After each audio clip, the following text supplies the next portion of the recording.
Meu nome é Dalila Isabel Agrela Teles Veras.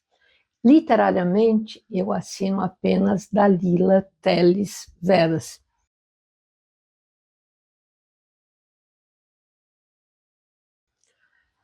Eu nasci no Funchal, na capital da Ilha da Madeira, que é um arquipélago do Oceano Atlântico, próximo de Lisboa, não tão próximo, 1.000 quilômetros de Lisboa, e que pertence a Portugal. É uma região autônoma. Eu morei lá, nasci e morei lá até os 11 anos de idade. Quando imigrei com a minha família para o Brasil, em São Paulo. Ainda que a língua seja a mesma de Portugal e do Brasil, a cultura é diferente. Então, mesmo menina, a gente percebe, eu senti na pele o que é ser estrangeira. E eu confesso que até hoje eu me sinto um pouco estrangeira em vários locais. Estrangeira e insular. Então, eu sou uma pessoa eternamente dividida entre várias pátrias. A pátria do nascimento, a pátria onde eu vivo, onde eu escrevo, que é o Brasil, mas há outras pequenas pátrias que a gente vai elegendo. Então, isso vai fazendo com que cada vez mais eu me sinta repartida em muitas coisas, né? Mas não é mal assim, sabe? Isso me vem como algo de cidadã do mundo. Talvez fosse interessante a gente falar do começo. Lá atrás, quando me tornei escritora, fica mais difícil. Como eu me tornei leitora, é bem mais fácil, porque a leitura exerceu sobre mim um fascínio, um fascínio. Eu me lembro, eu tive uma bisavó materna que morou os últimos anos da vida dela na minha casa. Meu pai era um imigrado, vivia na Venezuela, ficou 5 anos por lá, e eu vivia entre mulheres. O meu pai não gostava de ler, teve pouquíssima escolaridade, mas a minha mãe era uma boa leitora.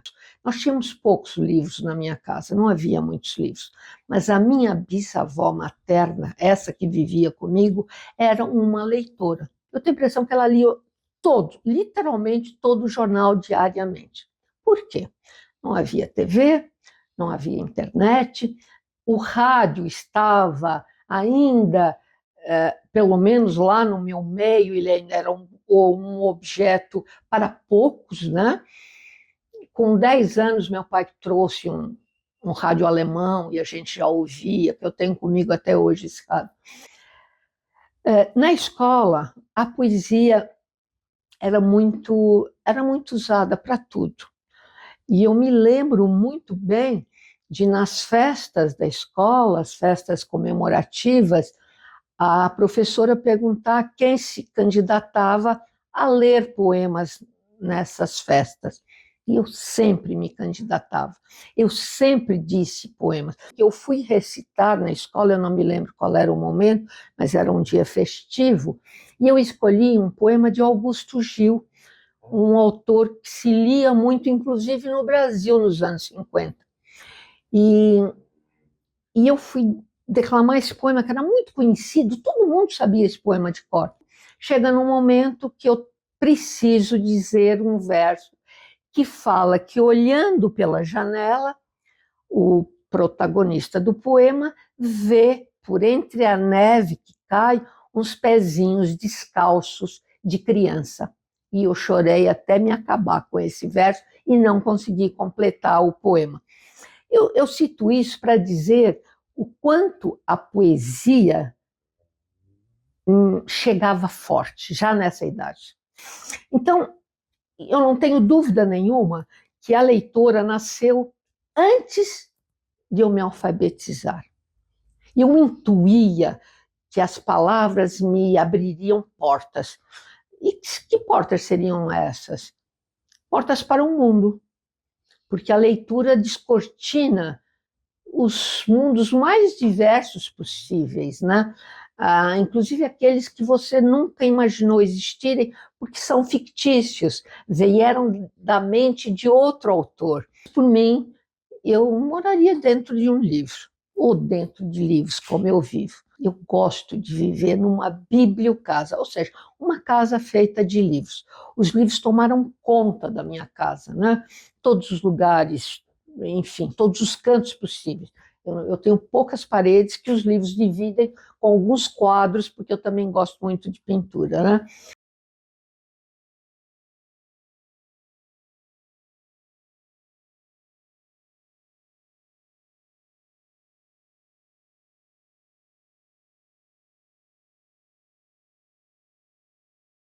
E, e bem, a escritora, não sei, muito difícil saber. Eu acho que a escritora nasceu da leitora.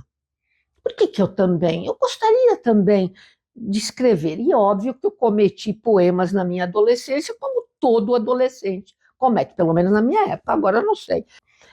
Talvez tenha começado assim, não me lembro. Mas eu enchia cadernos com os poemas dos outros. Eu copiava a letra de música, tudo ia para os meus cadernos, tudo. Eu gostava de uma coisa, ia para os meus cadernos. Eu continuo fazendo isso. Eu tenho sobre a minha mesa, sempre, sempre, sempre, às vezes muito mais do que uma, um caderno que eu chamo de sebenta, que é qualquer caderno que eu recebo no fim do ano de brinde, de banco, sei lá do quê, e eu deixo aquilo ali para que eu tenha um lugar para escrever tudo, desde as compras que eu tenho que fazer no supermercado, os remédios que eu tenho que comprar, enfim, e algumas ideias que me surgem. E elas ficam misturadas com a lista de compras, com a lista das coisas que eu li. Eu não volto a ler essa sebenta, nunca volto, mas aquelas coisas ficam. Então, eu percebo que ao longo desses anos, a minha memória, ela, tudo que eu escrevo faz parte da minha memória. Porque no ato da escrita, eu acho que eu remeto para algum compartimento secreto da minha mente aquilo que eu anotei. Então, ele crava mais na memória o que eu escrevo. Né? Eu cada vez gosto mais do silêncio. O silêncio tem sido uma necessidade muito grande ultimamente, né? Mas eu preciso romper o silêncio com vozes de pessoas, porque eu também me alimento de gente. Eu gosto de pessoas, eu gosto de ouvi-las, eu gosto do contato, eu gosto, enfim. E reservo um momento do dia para a escrita, que é uma parte da minha vida que eu diria que a minha vida é dividida em três compartimentos. A casa, os afetos, os amigos, vivem todos num compartimento. A leitura e a escrita, a literatura unindo estes dois. Então, esses compartimentos são os compartimentos mais importantes da minha vida. E, e eu, a vida inteira, tive que me disciplinar para rigorosamente exercer os múltiplos papéis que eu assumi viver. Pela manhã, eu tenho um poema que está no meu A Janela dos Dias, que diz desses papéis. Pela manhã, eu sou uma maga que andava, agora não, porque agora eu não ligo mais para essas coisas, mas eu andava procurando onde era mais barato, as compras da casa, o supermercado, aquelas coisas todas, carregava feito formiga para abastecer a despensa. Então, eu era a gestora, como está em moda, da casa. À tarde, eu era a mulher que cuidava das coisas culturais que eu abracei desde muito cedo, desde muito cedo.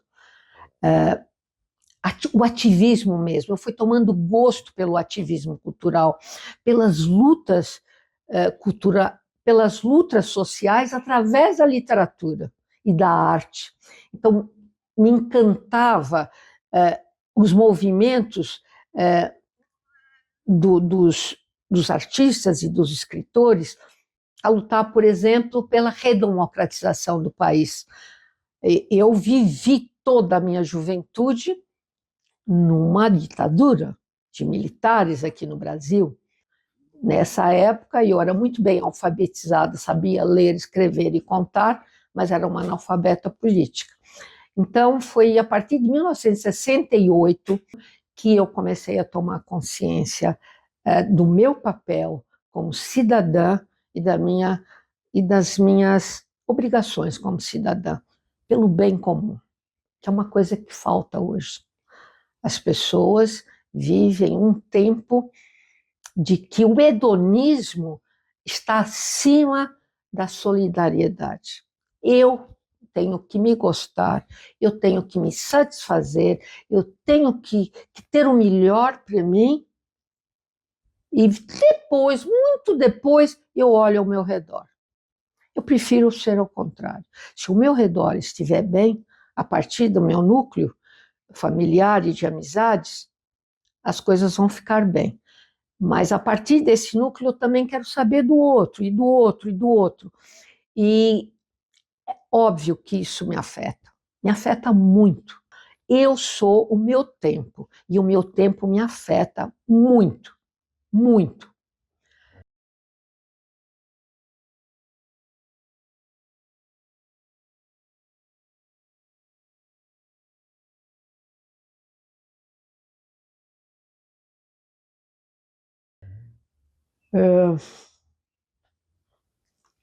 A literatura, então, é para mim essa coisa, o de dentro e o de fora.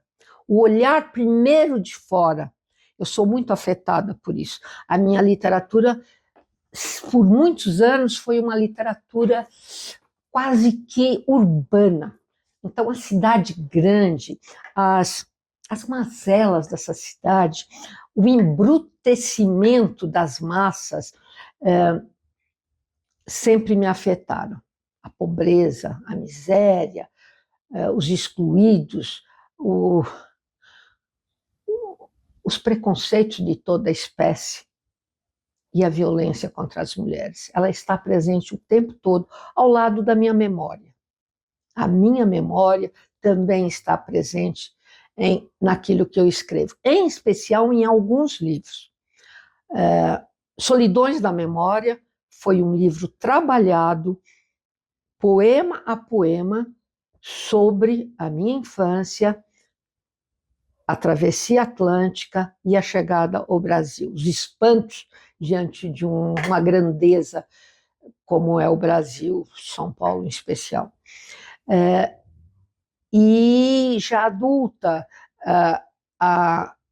o que me afetou durante todo esse tempo? Então, eu tenho um livro também inteiramente dedicado à Ilha da Madeira, que é a Madeira do Vinho à Saudade, que nasceu também de viagens que eu fiz lá, coisas que eu anotava.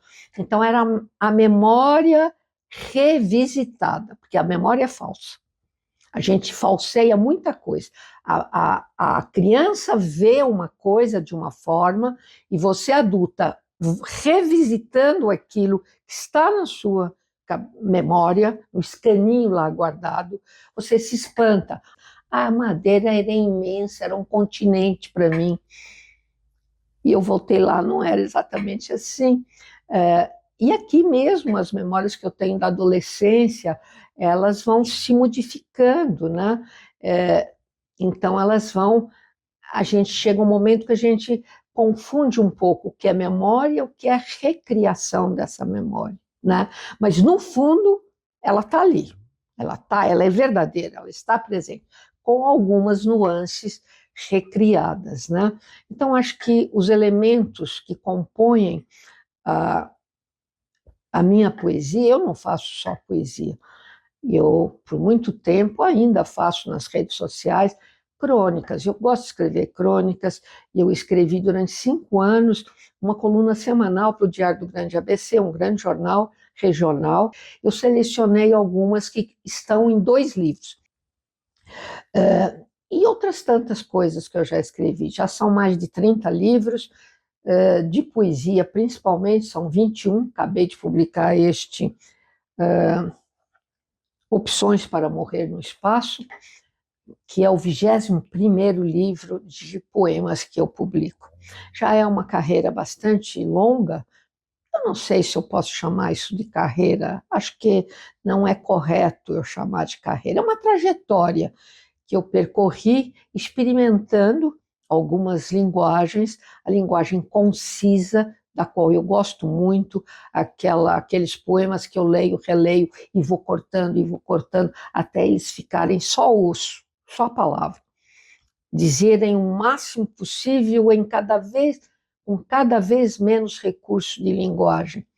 Eu persegui essa forma de escrita durante muitos anos na minha vida. E neste aqui eu rompo um pouco isso. Já tinha rompido com a palavra parte, em 1996, fazendo poemas em prosa, que eu repeti no Retratos Falhados, e neste eu retomo uma poesia mais oralizada, mais de cunho. Não sei se eu estava muito impregnada pelas leituras que eu havia feito na pandemia da Virginia Woolf,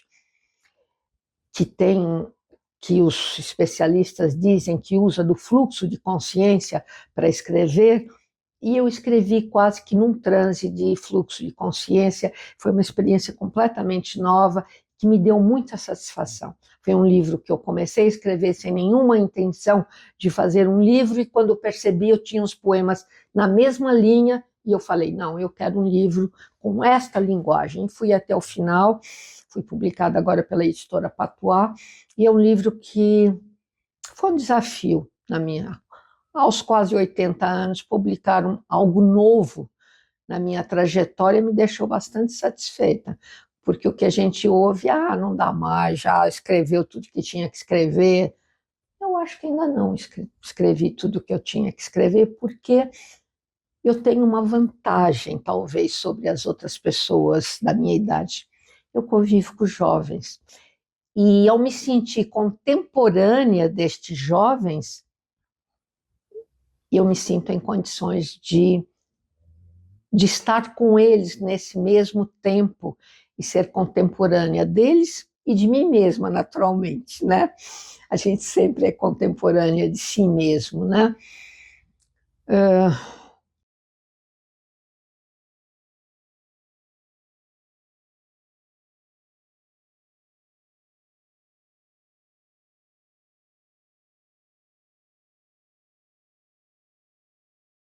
À tarde, eu sou uma mulher das letras, aquela que há 32 anos vai ao Alfarrábio, que fala com escritores, que se inteira da vida literária e artística e cultural da cidade, que interfere, que participa.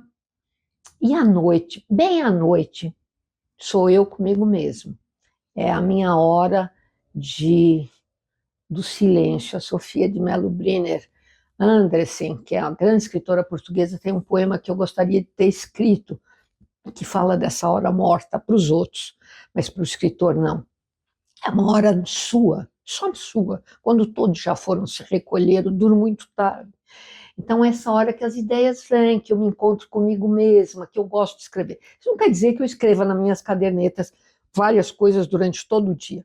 Eu sempre tenho uma caderneta comigo, sempre. Caneta, lápis, qualquer coisa.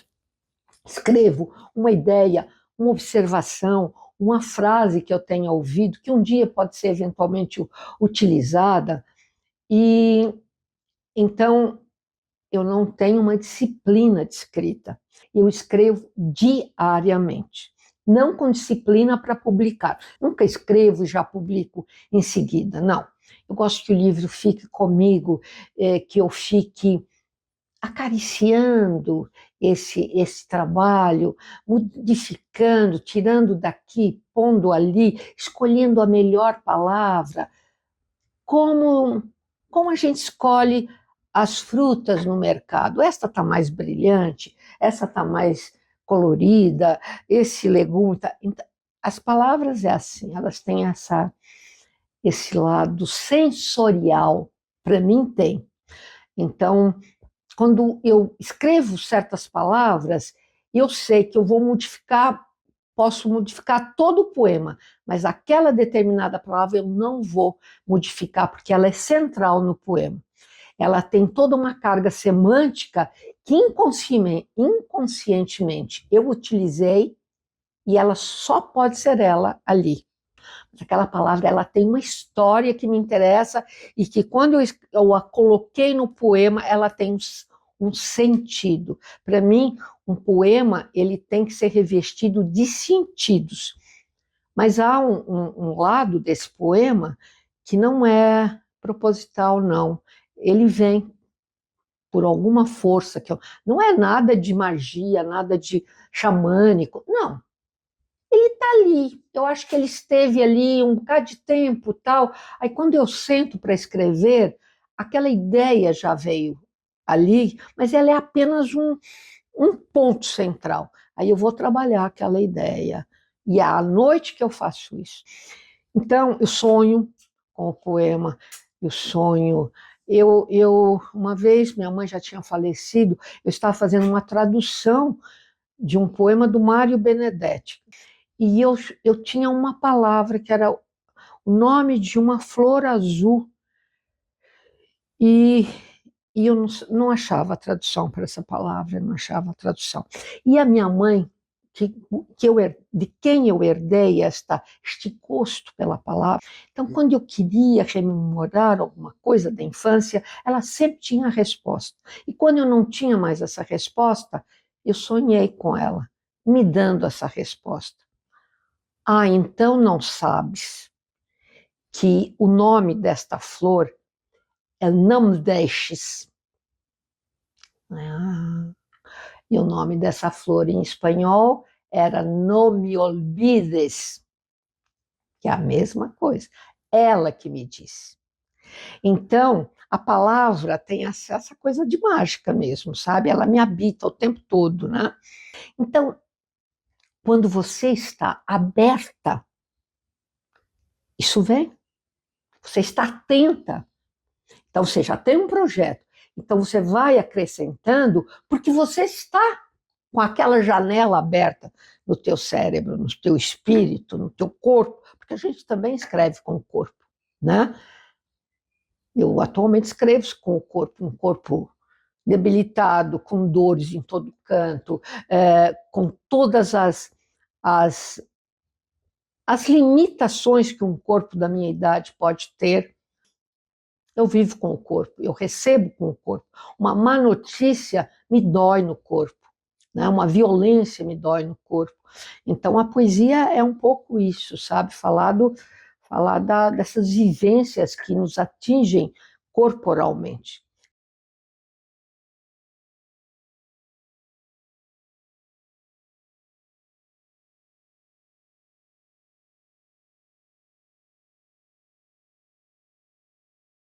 Ser escritor aqui no ABC, o ABC é tão rico em manifestações culturais, riquíssimo em folclore. Nós temos aqui folclore do Brasil inteiro. Migrantes que saíram de seus estados, vieram aqui e continuam tradições como a congada, sambalenço, tantas manifestações bonitas como o Cantar dos Reis, que veio da Ilha da Madeira e se instalou em São Bernardo. Então, há muitas coisas bonitas. Nós temos uma tradição no teatro maravilhosa. Nós temos um rico panorama musical e nós já temos um grande número de bons escritores e escritoras na região. Eu mesma, como editora, já tenho um catálogo com mais de 60 autores da região, gente que escreve muito bem, alguns deles que já muito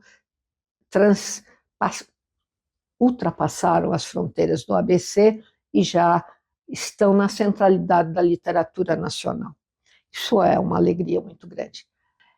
E eu me preocupo com essas questões culturais. Sempre me envolvi em movimentos que reivindicam essas coisas, como tirar uma escultura de um grande artista andreense e pôr no depósito da prefeitura, como já aconteceu com o Luiz Saciloto. Aí eu lidero campanhas para dizer, não, essa obra tem que voltar para o centro. Aí junto meus amigos, todo mundo, vamos lá. Então, isso também é uma característica que, de alguma maneira, acaba aparecendo na minha literatura, porque eu tenho, por índole, preocupações sociais e de bem-estar comum. Então, ser escritora aqui é ser quase desconhecida. Eu sou reconhecida hoje, profundamente reconhecida pela única universidade pública que nós temos aqui na cidade, que é a Universidade Federal do Grande ABC, que me deu o título de doutora honoris causa, a primeira mulher a receber esse título aqui na universidade. E há poucos dias eu recebi este livro aqui, Arquivo Histórico-Cultural do ABC, a trajetória de Dalila Teles Veras e a formação do acervo do Centro Cultural Alfarrábio, que é a minha livraria, da qual eu falei há pouco. Ter um livro desse que conta a minha história por mim mesma é um pouco constrangedor, mas ele foi conduzido por alguém, que é a professora Andréa Paula, ele foi conduzido por alguém que sabe o que é uma história oral. E ver essa trajetória num livro do qual participaram tantas pessoas, gente que eu respeito e admiro, é se sentir reconhecida. Eu integro o movimento Mulherio das Letras. O Mulherio das Letras nasceu em 2017. Hoje nós estamos com quase 8 mil mulheres. E eu acho que o Mulherio das Letras tem essa parte de conscientização da mulher, porque é um movimento que se auto-intitula feminista, político, porque ser feminista é um ato político e literário, né?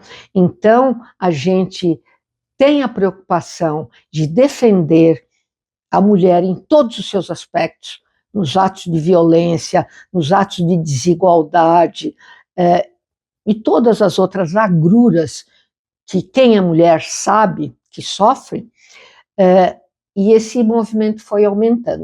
Hoje esse movimento está espalhado por todo o Brasil, ele tem regionais, grupos regionais em quase todos os estados. Eu tenho aqui uma prateleira só de mulheres do Mulherio, né, que eu conheci pelo Mulherio, né, e que se tornaram camaradas maravilhosas. E quando a gente se encontra uma vez por ano, é como se fôssemos amigas de infância. É uma coisa muito maluca isso. Por quê? Porque temos afinidades de lutas, de escrita, de leituras, e tudo isso desse universo que nos une, né?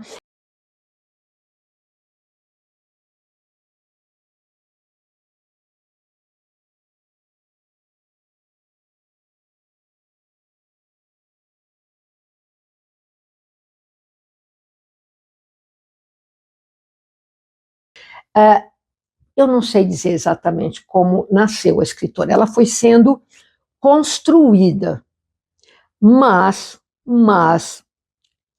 eu tomei consciência do ofício de escrever após a publicação no meu segundo livro. Foi um livro pensado como livro, dividido em capítulos, todos de poemas, e durante a feitura desse livro, eu e outros colegas aqui na cidade fundamos o Grupo Livre Espaço de Poesia, um grupo que foi fundado em 1983 e durou até 1994, ou seja, 11 anos de atuação intensa, falando de poesia, fazendo oficinas nas escolas, realizando semanas culturais e nos fortalecendo, lendo, discutindo, fazendo reuniões internas toda semana. Foram meus anos de aprendizado e formação. Quando eu entrei para o grupo, eu sou uma das fundadoras, junto com outras 8 ou 10 pessoas que estão comigo até hoje por aí, e eu não tinha mais dúvida que eu tinha abraçado a literatura como ofício. A poesia, para mim, passou a ser um ofício sério. Eu tinha obrigação moral, a partir daquele livro, de dar o melhor de mim.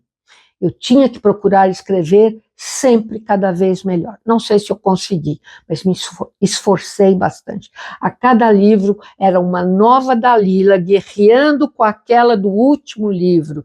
Não, eu quero fazer uma coisa melhor, eu quero fazer uma coisa diferente. Cada vez mais, quando eu publico um livro, eu reafirmo a minha tese de que tenho a poesia, a literatura como um ofício que é feito como o marceneiro serra a madeira, lixa, pinta. Eu faço isso com as palavras. Eu faço isso como um sapateiro que tira a sola, cola, tal. E outras profissões já mais modernas do que essas. Então, o ofício é para valer. Eu me esforço. Se eu conseguir, não sei, mas espero, ou cada vez que eu ouço um poema ser lido por algum leitor, eu me sinto recompensada plenamente. Na livraria Alfarrábio, eu tenho participado e tenho coordenado alguns projetos que têm na poesia seu motivo principal. O último deles, que está ainda atuante, é o Sábados Perversos, que nós fundamos exatamente há 10 anos. E esse grupo é uma das coisas que eu me orgulho muito, porque você manter pessoas unidas por uma camaradagem que já se estabeleceu, e esse grupo, sua grande maioria, é de mulheres. Então, eu resolvi criar uma coleção para essas mulheres do grupo, exclusivamente de textos feitos por mulheres. A coleção chama-se Perversas, Literatura de Autoria de Mulheres. Nós já publicamos 15 volumes, ao longo de alguns anos. A gente publica devagar, porque a Luzia Maninha é autora do trabalho gráfico dessa. São livros artesanais, feitos rodados muitas vezes no próprio computador, com capas artesanais. Então, houve muitos projetos de longa duração que deixaram frutos muito interessantes no Alfarrábio. Entre os quase 200 títulos que nós temos da editora Alfarrábio, Edições Alfarrábio, eu me orgulho muito de dizer que 99% são de autores moradores ou nascidos na região do Grande ABC. É um critério da editora mapear de forma de cartografia afetiva mesmo da cidade e da região, esses autores que a gente entendeu que devem estar publicados, né? Então, é um catálogo que eu me orgulho bastante. Enfim, é isso.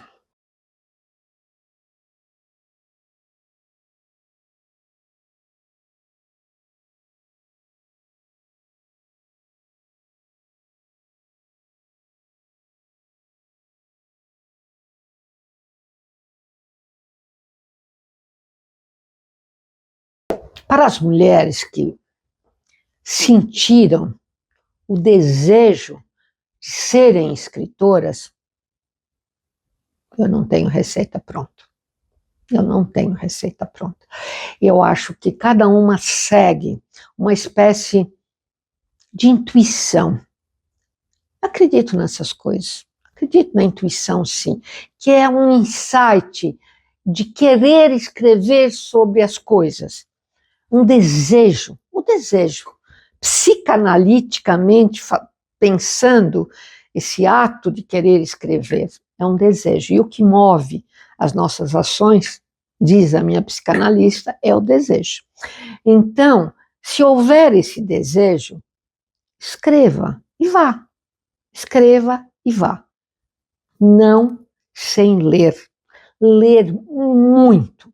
Não há escritora sem que uma leitora nessa pessoa tenha nascido antes. Não é possível escrever bem e quando a gente decide ser escritor, tem que se esforçar para escrever da melhor forma possível. A nossa ferramenta é a língua portuguesa, é a palavra, e ela tem que ser utilizada da melhor forma possível. Então, não há receitas, o caminho é longo, é difícil, o reconhecimento quase sempre não ocorre, e isso não ocorre só com as mulheres. Há escritores que só foram conhecidos pelo público em geral após a morte, muitos, e grandes escritores, como Fernando Pessoa, que deixou uma obra grandiosa, escrito, manuscrito dentro de um baú, só tinha publicado um livro em vida, e muitos outros, brasileiros inclusive. Então, é fazer o caminho andando, não tem outra receita.